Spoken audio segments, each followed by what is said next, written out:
26শে জানুয়ারি উপলক্ষে আমাদের কমপ্লেক্সে স্পোর্টসের ব্যবস্থা রাখা হয়েছিল। এবারে চান্সে কিন্তু পার্টিসিপেট করেছে, এটা ওর ফার্স্ট টাইম।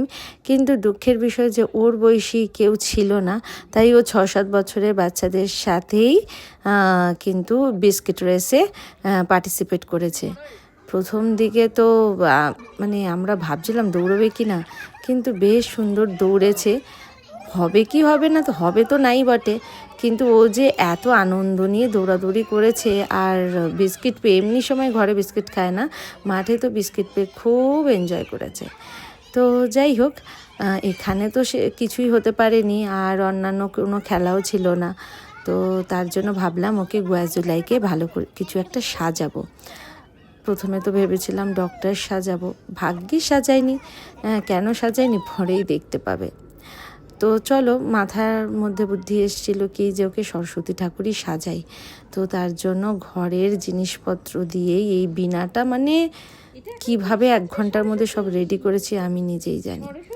তো যাই হোক, এবারে ওকে সাজানোর পালা।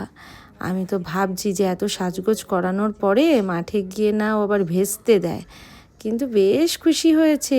দেখে এই জিনিসগুলো দিয়ে মা সাজে, তারপরে টিভিতেও দেখে, আজকে নিজে করতে পেরে কত যে খুশি হয়েছে। এখন ওর চলছে রিহার্সাল, মা আর বাবাই মিলে শেখাচ্ছে চান্সিকে কীভাবে কী করতে হবে। আর ও একদম গুডগার্লের মতন সব শুনে নিয়েছে। মাঠে গিয়ে দেখা যাক ও এবারে কীরকম কী করতে পারে।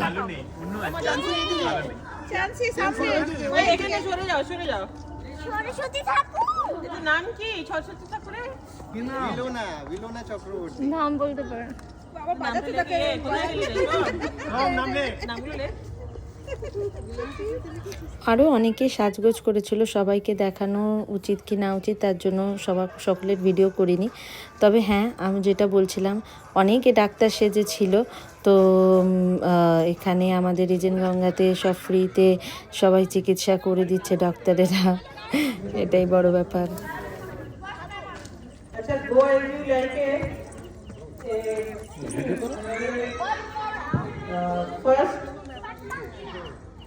আমরা করেছি মিলনা চক্রবর্তী,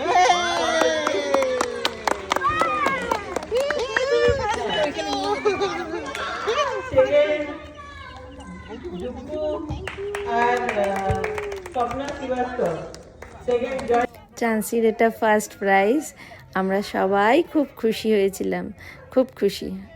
আশা করি যারা ছিল তারাও খুব খুশি হয়েছেন। তো দিনটা খুব ভালো।